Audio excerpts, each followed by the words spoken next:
The stars looked cold through the window of the transport ship. Captain stood alone, watching the blackness of space stretch forever in every direction.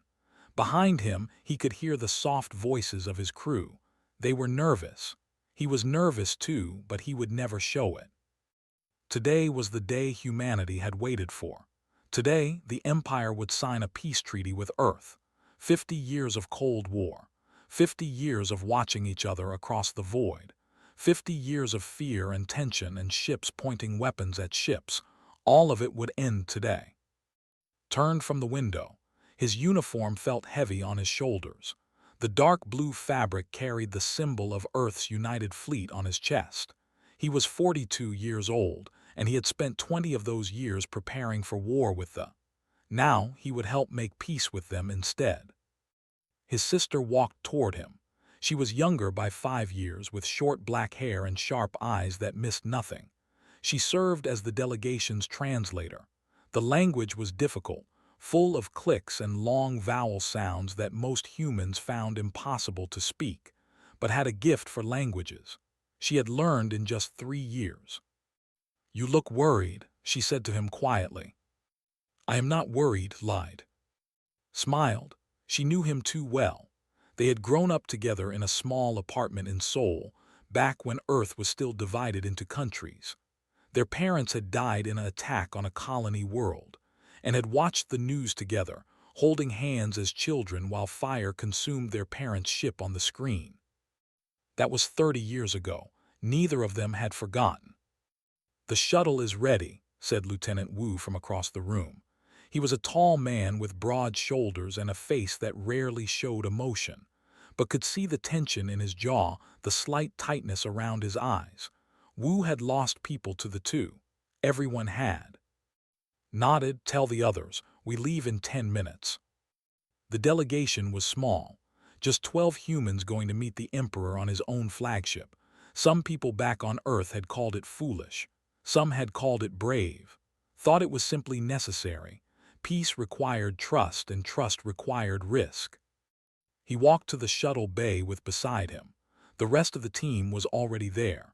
The young communications officer with quick fingers and a quicker mind. The security chief who moved like a shadow and watched everything with careful eyes. The doctor who had saved more lives than anyone could count. And 6 others, each chosen for their skills and their calm under pressure. "Remember the rules," said to them all. "We are guests on their ship, we show respect, we listen more than we speak, and we do nothing that could be seen as a threat." "What if they threaten us?" asked. His hand rested near his hip where his weapon would normally be, but today they carried no weapons. That was part of the agreement. "They will not," said. "They want peace as much as we do." He wished he believed his own words. The shuttle carried them through the void toward the flagship. It was a massive ship, longer than any human vessel. Its hull was silver and curved in ways that looked almost organic, like the bones of some great creature from the deep ocean. Lights pulsed along its surface in patterns that seemed to have meaning.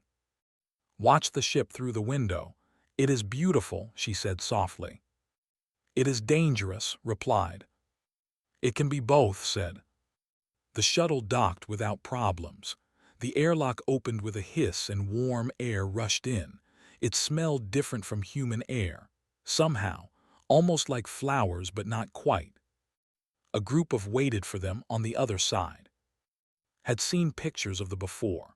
He had studied them for years, but seeing them in person was different. They were tall, nearly 7 feet each, with pale blue skin that seemed to glow faintly in the light. Their eyes were large and entirely black, without whites or pupils that humans could see. They had no hair and their heads were smooth and round, with small openings where ears might be. They wore robes of white and gold. Their hands, which had 6 fingers each, were folded in front of them in a gesture of greeting. The one at the front spoke. The sounds came out like music, rising and falling in patterns that were hard to follow.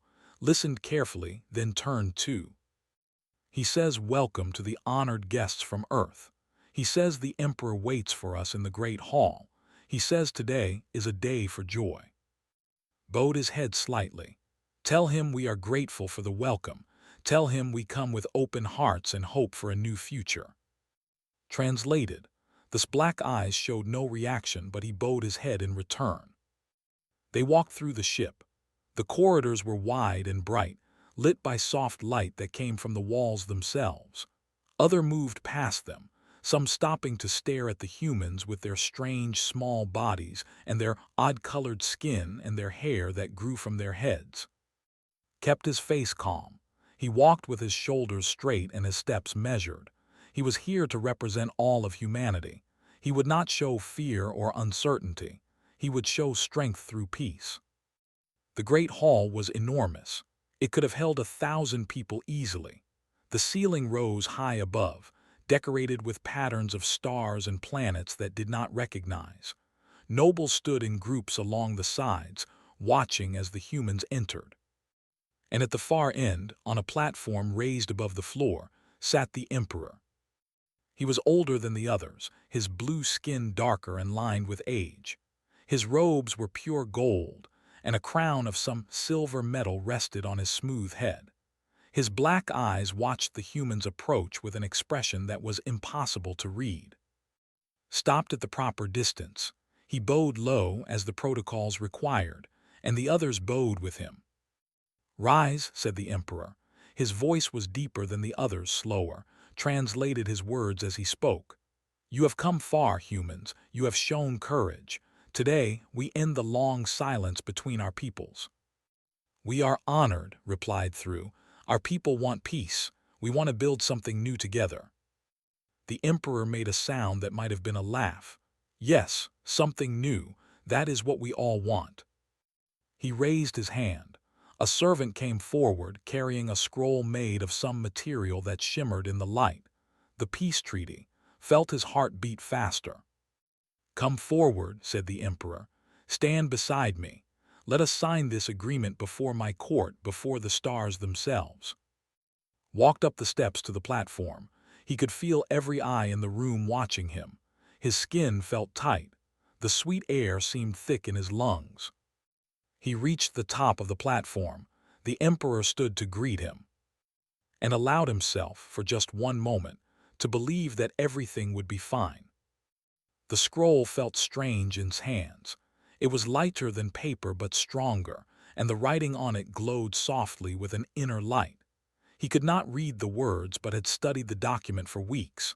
Every word had been negotiated, argued over, and finally agreed upon.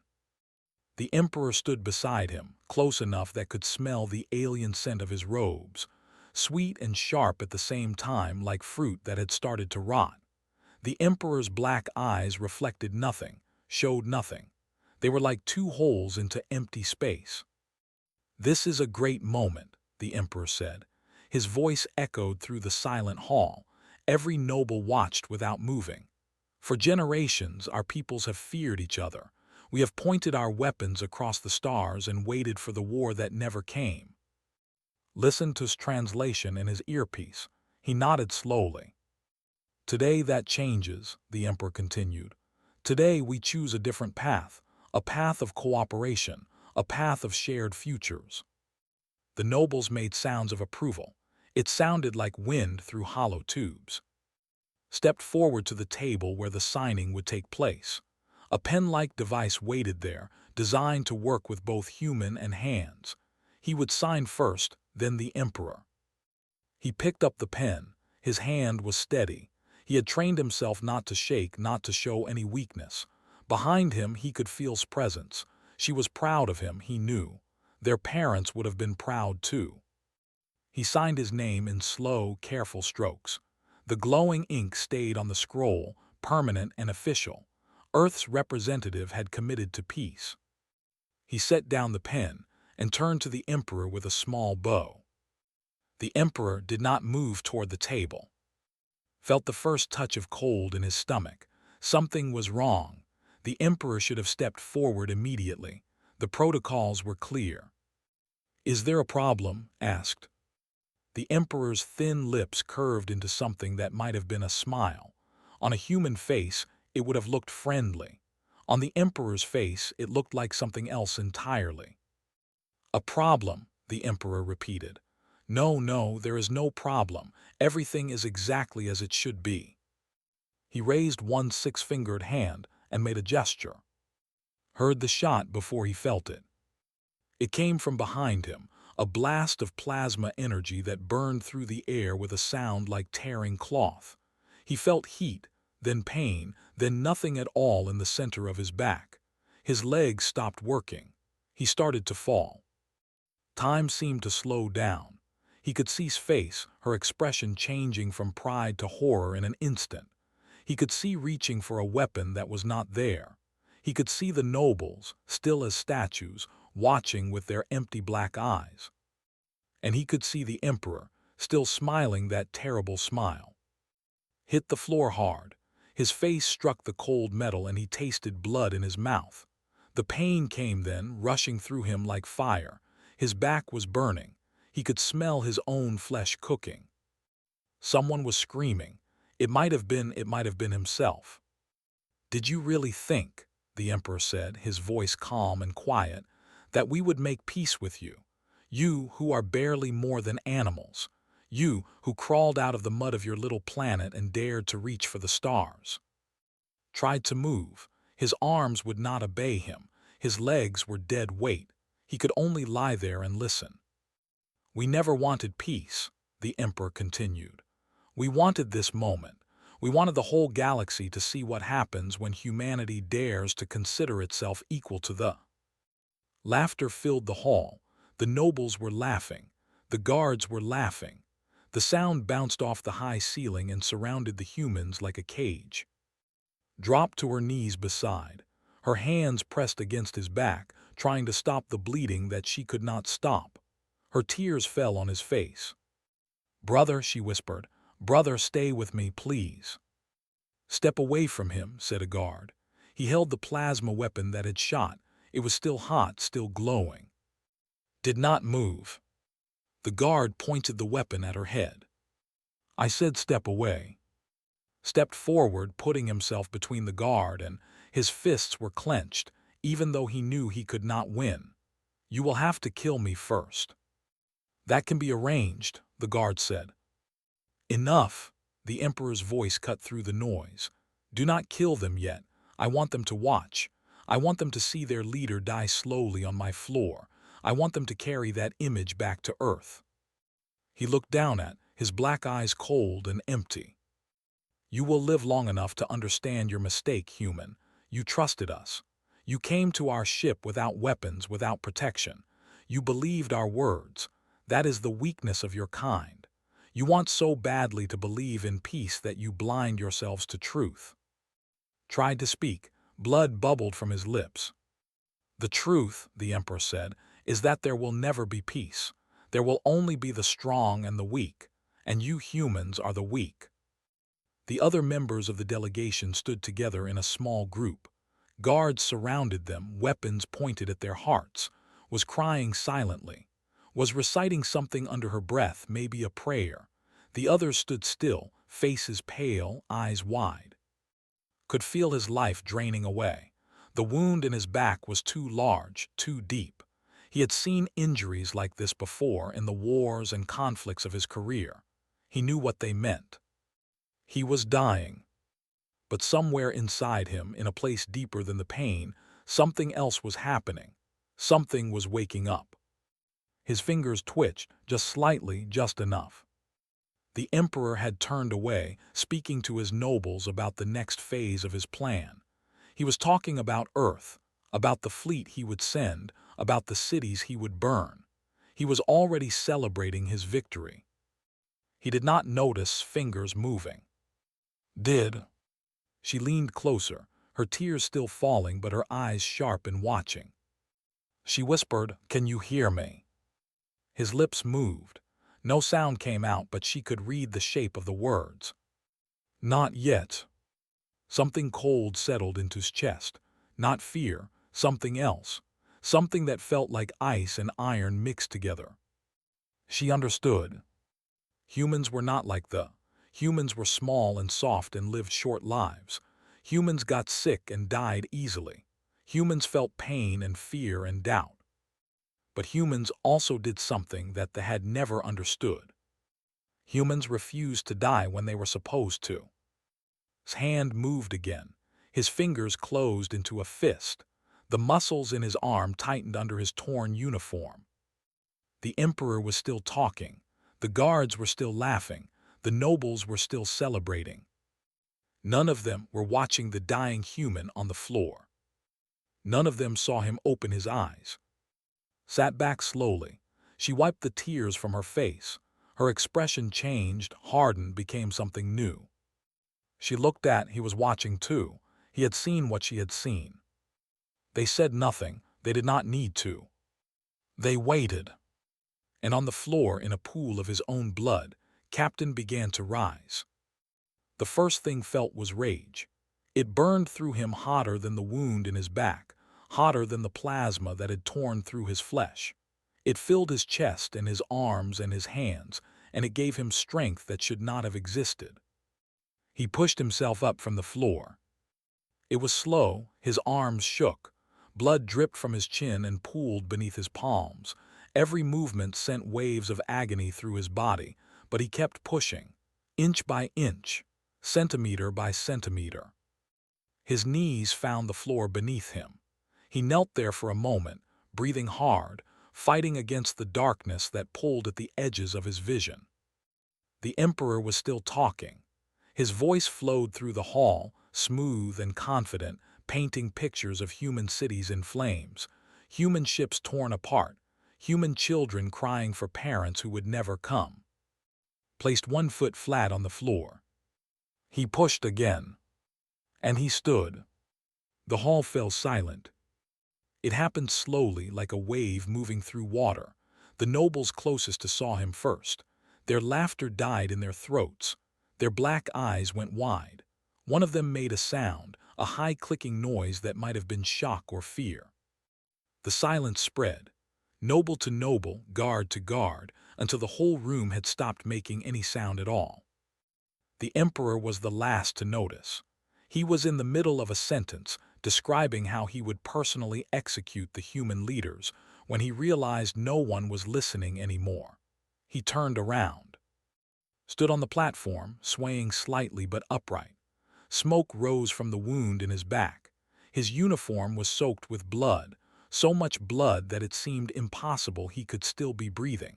His face was pale as death, and his eyes were red where blood vessels had burst. But he was alive, and he was looking directly at the emperor. How? The word escaped the emperor's lips like air from a torn balloon. How are you standing? Did not answer immediately. He took a breath. It hurt. Everything hurt. But he had lived through hurt before. All humans had. It was what made them human. You do not know us, said finally. His voice was rough, broken, but steady. You have studied us for 50 years. You have watched our ships and our cities and our leaders, but you do not know us at all. The emperor took a step back. It was small, barely noticeable, but saw it, and every human in the room saw it. The emperor was afraid. Guards, the emperor said. His voice had lost its smoothness. Finish him. The guard who had shot raised his weapon again. His hands were shaking now. He had put a plasma bolt through this human's spine. He had watched him fall. He had heard the bones crack and the flesh burn. And yet the human was standing. Shoot him, the emperor shouted. The guard fired. The bolt hit in the shoulder. He spun from the impact, nearly fell again. But he caught himself on the signing table, his bloody hand leaving a print on the shimmering scroll. And he turned back to face them. Again, said. His voice was quieter now, but somehow it carried through the entire hall. Try again. The guard fired once more. This time the bolt caught in the leg. He dropped to one knee, grunting in pain. Blood poured from the new wound. But he did not fall. Using the table as support, he pulled himself back up. What are you? The emperor whispered. His voice was barely audible. Looked at him with eyes that burned with something beyond anger, beyond hatred. It was something older and deeper, something that had been forged in millions of years of survival, of fighting against predators and plagues and the cold indifference of the universe. "I am human," said, "and humans do not die when you tell us to." Moved then. She had been waiting for this moment, waiting for everyone's attention to be fixed on her brother. She moved fast, faster than anyone expected, and she grabbed the plasma weapon from the nearest guard before he could react. She did not fire it. She did not need to. The moment she had the weapon, the balance in the room shifted. Moved next.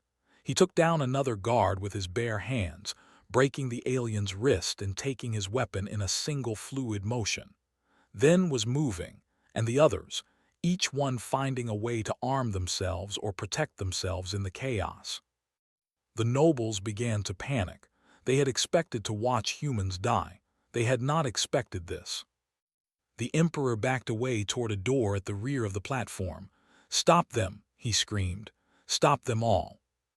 But his guards were hesitating. They had just watched a human take 3 plasma bolts and refuse to die. They had just watched a small group of unarmed humans turn the tables on an entire hall of armed. Something in their minds was breaking, some certainty about the order of things crumbling away. Walked toward the emperor. Each step left a bloody footprint on the golden floor. Each step should have been his last, but he kept walking. 50 years, said. For 50 years you made us afraid.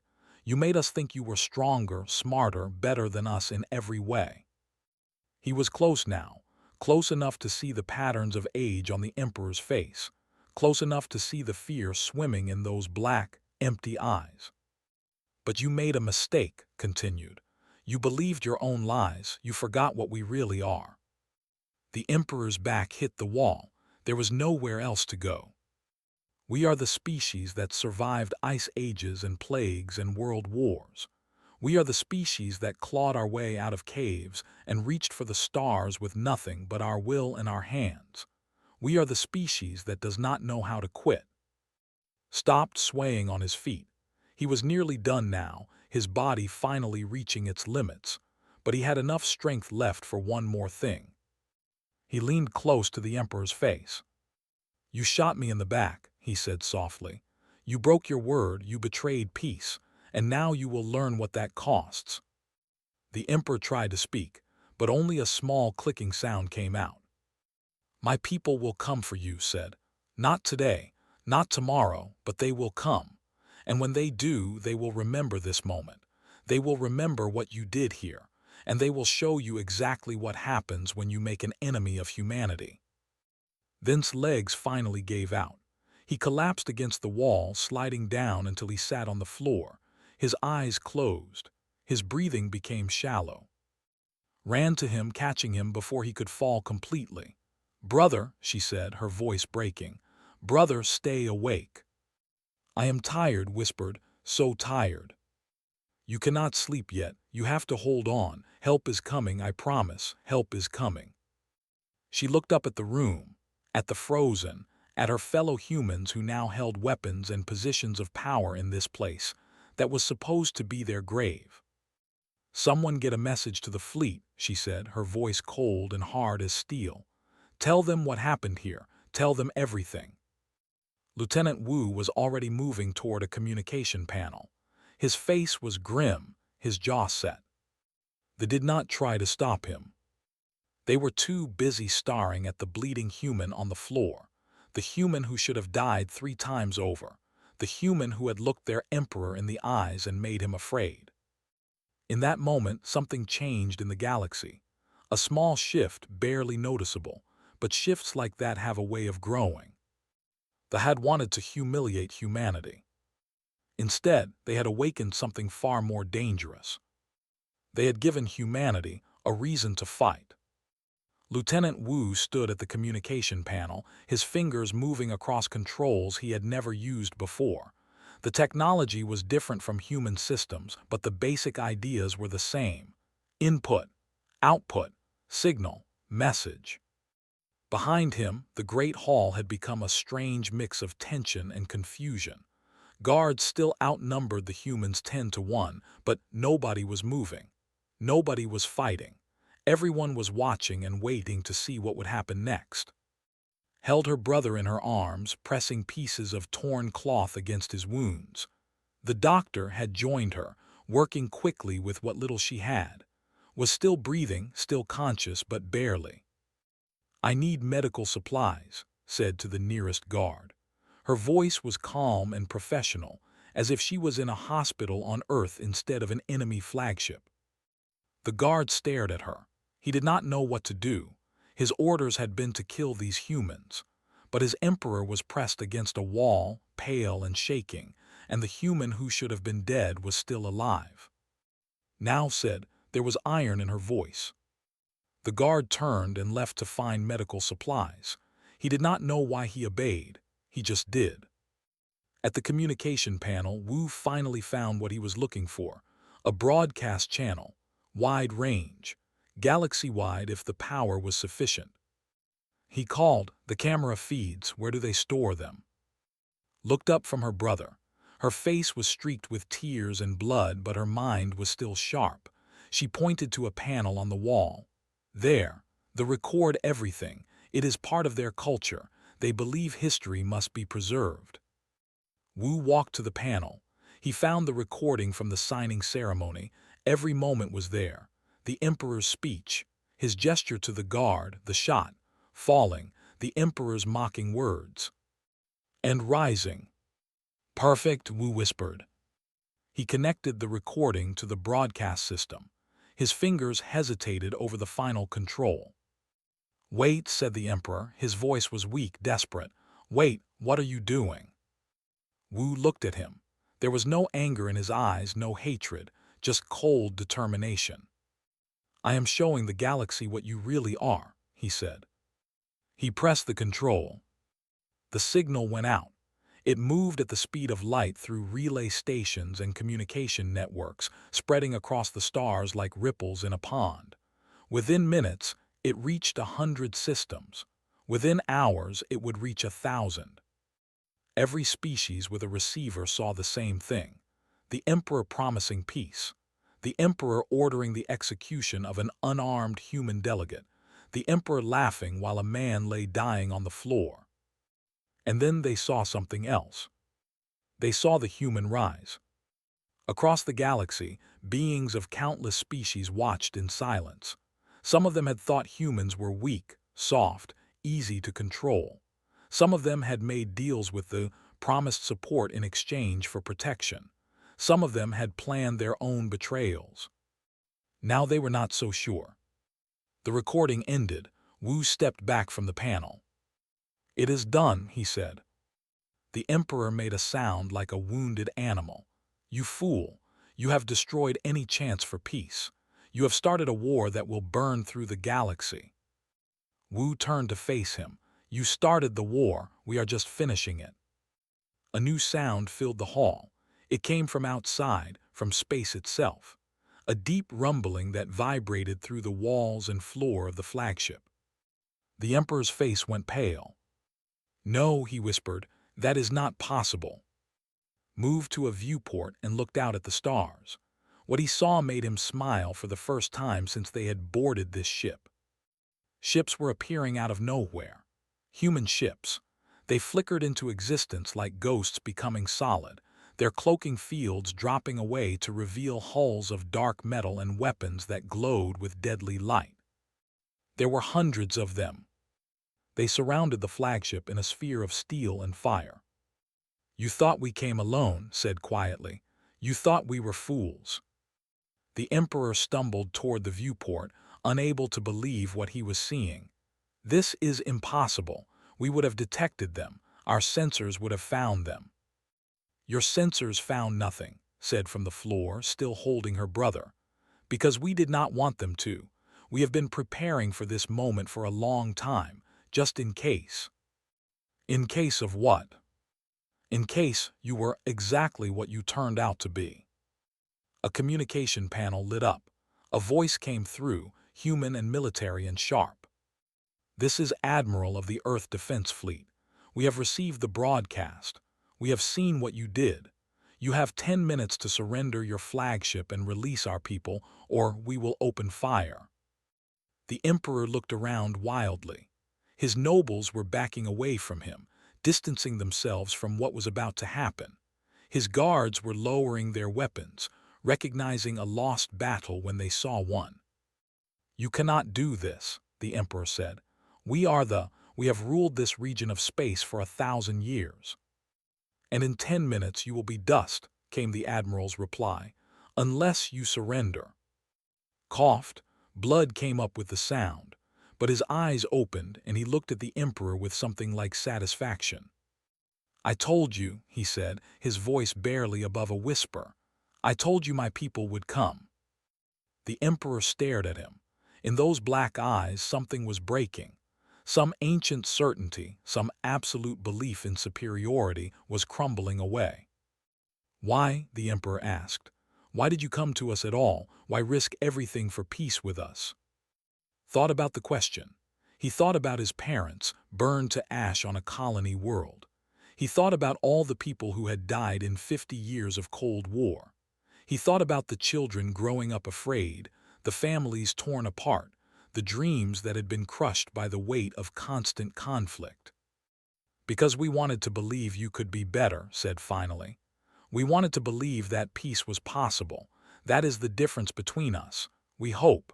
Even when hope seems foolish, even when it costs us everything, we hope." He took a painful breath. "But when hope is betrayed, we also fight, and we do not stop fighting until the fight is over."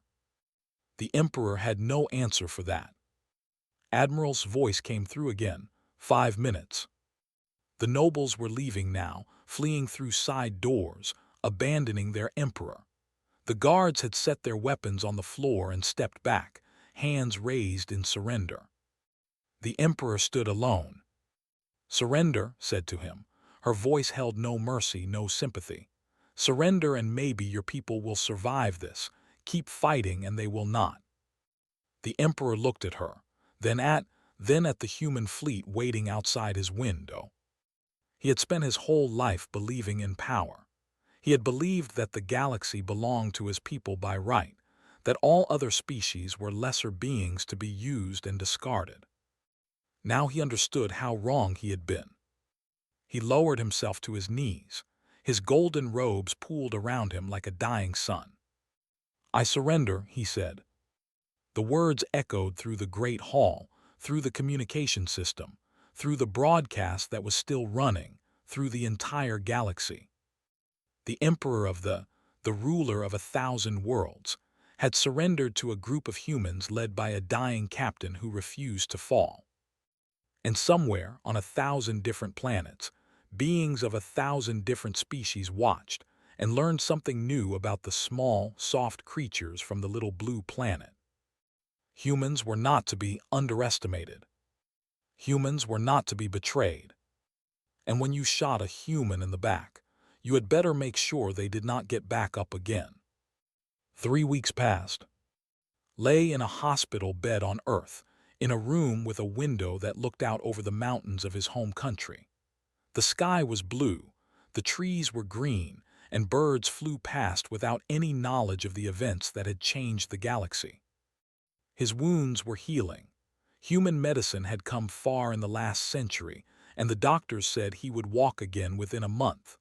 The scars would remain, 3 twisted marks on his back and shoulder and leg where plasma had burned through flesh and bone. He did not mind the scars, they were proof of something. Sat beside his bed, reading reports from the fleet. She had not left his side since they returned to Earth, except to sleep and eat. Even then, she never went far. "The Senate has voted to remove the Emperor from power," she said, looking up from her screen. "They are calling for a new government, one that will honor the peace treaty." Nodded slowly, and the Emperor himself. "House arrest. His own nobles are holding him. They want to put him on trial." A trial. Looked out the window. A bird landed on the ledge, looked at him with tiny black eyes and flew away. "Will there be justice?" "I do not know, but there will be something. The galaxy is watching." That was true. The broadcast of the betrayal had spread to every corner of known space. Species that had never heard of humans now knew their faces, their voices, their refusal to die. Species that had feared them for centuries now saw them differently. The Emperor had wanted to humiliate humanity. Instead, he had made them famous. There was a knock at the door. Lieutenant Wu entered, dressed in his formal uniform. He looked tired but satisfied. "Captain," he said with a small bow, "how are you feeling?" "Alive," replied, "thanks to all of you. You kept yourself alive. We just helped at the end." Wu pulled up a chair and sat down. His face became serious. "I have news from the new government has agreed to all terms of the original peace treaty. They are also offering additional agreements, trade rights, technology sharing, military cooperation." Set down her screen. "They want to be our friends now. They want to survive." The broadcast changed everything. A dozen species have reached out to Earth in the last week, asking for alliances. They see their empire falling apart. They think that joining with humanity is their only chance to remain relevant. Considered this. He thought about the Emperor's face as he surrendered, the fear in those empty black eyes. He thought about all the speeches about human weakness, about how they were barely more than animals. What do our leaders say? They are debating. Some want to accept the offers. They say it is the best way to ensure lasting peace. Others want to punish them, to make an example that will warn other species against betrayal. "And what do you think, Wu?" The lieutenant was quiet for a moment. He looked out the window at the mountains and the sky and the birds that knew nothing of politics or war. "I think revenge is easy," he said finally. "I think punishment feels good in the moment, but I also think that we are better than that. We came to the seeking peace, and I believe we still want it, not because we are weak but because we are strong enough to choose it." Made a small sound. "After what they did to my brother." "Yes, even after that." Wu looked at. "Captain, you stood up on that platform with 3 plasma wounds in your body. You looked the Emperor in the face and told him we would come for him. And we did. But now the question is, what do we do with our victory?" Thought about this for a long time. The room was quiet except for the soft beeping of medical machines and the distant sound of wind. He thought about his parents, gone so long now that their faces had become like photographs, frozen and fading. He thought about the dreams they must have had, the hopes they must have carried for their children. Had they wanted a universe of endless war? Had they wanted their son to grow up as a soldier, always ready to fight and die? No, they had wanted peace. They had wanted a future where their children could live without fear. "Bring me a communication terminal," said. Looked surprised. "Brother, you should rest." "I have rested enough. There is something I need to say." Wu left and returned with a portable terminal. He set it up on the table besides bed and connected it to the official broadcast channels, the same ones that had carried the recording of the betrayal. "This will reach everyone," Wu said. "Every species, every world, are you sure?" Nodded, "I am sure." He pressed the button to begin recording. A small light turned on, indicating that his image was being captured and transmitted across the stars. "My name is," he began. His voice was rough but clear. "3 weeks ago, I stood on the flagship to sign a peace treaty. Instead of peace, I received plasma fire in my back. The Emperor betrayed his word and tried to humiliate humanity before the galaxy." He paused, gathering his thoughts. "Many have asked what Earth will do now. Will we seek revenge? Will we burn worlds the way they plan to burn ours? Will we teach them the cost of betrayal through blood and fire?" Another pause. "The answer is no." He could imagine the confusion spreading across distant planets. Species who expected human rage, human vengeance, human cruelty. "We did not come to the stars to destroy. We came to build. We came to explore. We came to find others like us, beings who look up at the night sky and wonder what lies beyond." The Emperor saw this as weakness. He was wrong. Shifted in his bed. feeling the pull of his healing wounds. Our strength is not in our weapons or our ships. Our strength is in our ability to choose. We can choose war or peace, hatred or understanding, revenge or forgiveness. This choice is what makes us human, and today we choose peace. He looked directly at the camera. But let me be clear. Our choice to seek peace is not permission to harm us. It is not an invitation to test our patience. We forgive because we are strong enough to forgive, but we do not forget. We will never forget. His voice hardened. If any species, any empire, any single being looks at our mercy and sees weakness, they will learn their mistake as the emperor learned his. Humanity does not start wars, but we finish them. We do not seek violence, but we answer it. And when someone shoots us in the back, they had better pray that we do not get back up. He leaned back against his pillow, suddenly very tired. The galaxy is watching. It has seen our capacity for survival, our refusal to surrender, our will to stand even when we should fall. Now it will see something else. It will see our capacity for grace, not because we are weak, but because we are strong enough to choose it. He smiled, a small and tired smile. Today we accept your offers of peace. We will work together to build something new, but remember this moment.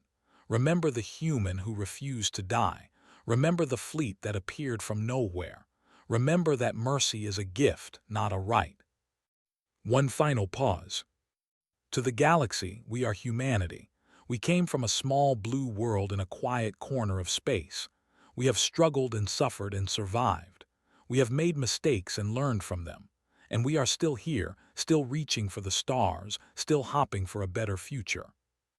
His eyes closed briefly, then opened again. You promised peace and fired a human in the back. Now learn what humanity truly is. We are not victims. We are not conquerors. We are builders, and we will build a galaxy worth living in with or without you. He pressed the button to end the recording. The room was silent. Had tears on her face, but she was smiling. Wu stood at attention, pride clear in his posture. That was well said, Captain, Wu finally spoke. It was true, replied. That is all that matters. Outside the window, the sun was setting behind the mountains. The sky turned orange and pink and gold, colors that had existed long before humans and would exist long after. But for now, in this moment, a human had stood before the galaxy and shown them something new. Not just the ability to survive, not just the will to fight, but the courage to choose peace when war would have been easier. The galaxy would remember, and humanity would continue to reach for the stars.